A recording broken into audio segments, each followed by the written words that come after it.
കേരളത്തെ ഒന്നടങ്കം കണ്ണീരിലാഴ്ത്തിക്കൊണ്ട് വയനാട്ടിലെ മേപ്പാടിമല ദുരന്തഭൂമിയായി കഴിഞ്ഞു. ശക്തമായ മഴയിൽ ഉരുൾപൊട്ടിയപ്പോൾ പുഴ തന്നെ ഗതിമാറി ഒഴുകിയിരിക്കുന്നു. വ്യക്തമായ കണക്കുകൾ ലഭ്യമാകാത്ത തരത്തിൽ പ്രദേശത്തെ ജനങ്ങൾ മണ്ണിനടിയിലാണ്. 50ഓളം പേർ മരണപ്പെട്ടുവെന്നും അതിൽ 40ലേറെ മൃതദേഹങ്ങൾ ലഭിച്ചുവെന്നുമൊക്കെ വാർത്തകൾ വരികയാണ്. അത് വർദ്ധിച്ചുകൊണ്ടേയിരിക്കുന്നു. നമുക്കറിയാം, കുറേ വർഷങ്ങളായി കേരളത്തിലെ മഴക്കാലം സമ്മാനിക്കുന്നത് തീരാ ദുരിതങ്ങളാണ്. 2018 പ്രളയവും പിന്നീട് കവളപ്പാറയും മൂന്നാറും കുട്ടിക്കാനവുമെല്ലാം കേരളത്തെ ശവപ്പറമ്പാക്കി മാറ്റിയിട്ടും ഇവിടുത്തെ ജനങ്ങളും സർക്കാരും പലതും പഠിച്ചിട്ടില്ല എന്ന് വേണം ഇതിലൂടെ കരുതാൻ. വയനാട് ഉരുൾപൊട്ടൽ ദുരന്തത്തിൻ്റെ പശ്ചാത്തലത്തിൽ സംസ്ഥാന സർക്കാരിൻ്റെ ഇന്നത്തെ എല്ലാ പൊതുപരിപാടികളും മാറ്റിവെക്കാൻ മാത്രം മുഖ്യമന്ത്രി പിണറായി വിജയൻ നിർദ്ദേശം നൽകിയിട്ടുണ്ട്. ഇനിയും നിരവധി പേരെ കണ്ടെത്താനുണ്ട്. ഉരുൾപൊട്ടലിൽ ചൂരൽമല, മുണ്ടക്കൈ, അട്ടമല മേഖല അതെല്ലാം ഒറ്റപ്പെട്ടു കഴിഞ്ഞു. ദുരന്തത്തിൻ്റെ വ്യാപ്തി ഇപ്പോഴും പറയാൻ കഴിയാത്തൊരവസ്ഥയിലാണ് നിൽക്കുന്നത്. പലയിടത്തും എത്തിപ്പെടാൻ പ്രയാസമാണെന്നും സർക്കാരിൻ്റെ എല്ലാ സന്നാഹങ്ങളും വയനാട്ടിലേക്ക് പോവുകയാണെന്നും മുഖ്യമന്ത്രി പിണറായി വിജയൻ പറയുന്നു. അല്ല, അറിയാത്തത് കൊണ്ട് ചോദിക്കുകയാണ്, എന്ത് സന്നാഹമാണ് കേരള സംസ്ഥാനത്തെ സർക്കാരിനുള്ളത്? കേരളത്തിലെ മത്സ്യത്തൊഴിലാളികളെ വിളിക്കും. അവർ നമ്മുടെ തീരദേശ സേന എന്നാണ് അറിയപ്പെടുന്നത്. അതുപോലെ DYFIക്കാരെയും അയക്കും. അതിനോടൊപ്പം കുറച്ച് ചാനലുകാരെയും കൊണ്ടുപോകും ഈ സർക്കാർ. അതിനപ്പുറം പിണറായി വിജയന് പറയാൻ എന്താണുള്ളത്? നമുക്കൊന്ന് ഈ വാക്കുകൾ കേട്ടു നോക്കാം. പക്ഷെ അതല്ലെങ്കിലും ഒരുപാട് സാങ്കേതിക വിദ്യയെക്കുറിച്ച് നമ്മൾ നേരത്തെ ചർച്ച ചെയ്തു. അതൊന്നും ഇവിടെ എത്തിച്ചിട്ടില്ല എന്നുള്ളതാണ്. അതൊരു ഒരു ഡ്രാമ എന്ന വണ്ണമാണോ എന്ന് ഇപ്പോൾ തോന്നത്തിക്കുന്ന വിധത്തിൽ തന്നെയാണ് ആ പ്രവർത്തനം പോയത്. ഇന്നിത് പൂർണ്ണമായി അവസാനിപ്പിച്ച് തിടുക്കത്തിലാണ്. വളരെ വേഗതയിലാണ് JCB ഉപയോഗിച്ചിട്ട് റോഡ് ഇവർ ക്ലിയറാക്കിക്കൊണ്ടിരിക്കുക. അതിൻ്റെ അർത്ഥം ഇത് പൂർണ്ണമായി അവർ ഉപേക്ഷിച്ചു. ഒരു പോലീസുകാരന് മാത്രം ഇവിടെ ചുമതല കൊടുത്തു. ഗതാഗതം വീണ്ടും പുനഃസ്ഥാപിക്കുന്നതിന് വേണ്ടിയുള്ള നീക്കം എന്ന് തന്നെയാണ് ഇവിടെ നിന്ന് മനസ്സിലാകുന്നത്.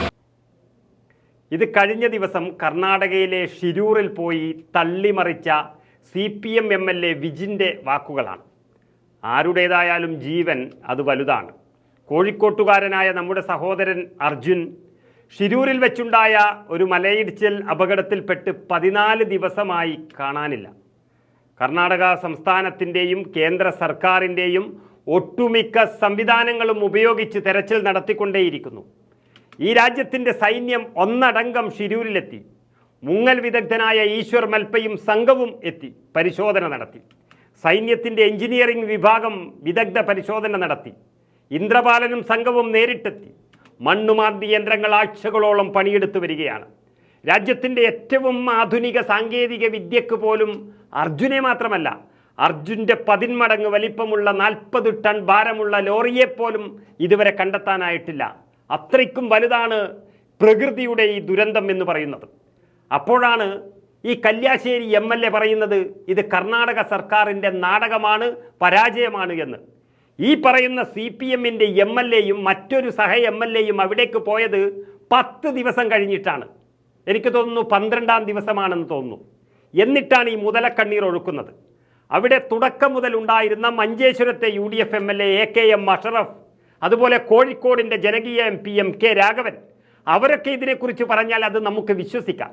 ഇത് 2 ആഴ്ച കഴിഞ്ഞപ്പോൾ ഷോ കാണിക്കാൻ പോയ MLA പറയുന്നത് താൻ അർജുനെ കാണാത്തത് കൊണ്ട് ഭക്ഷണം പോലും കഴിച്ചിട്ടില്ല എന്നാണ്.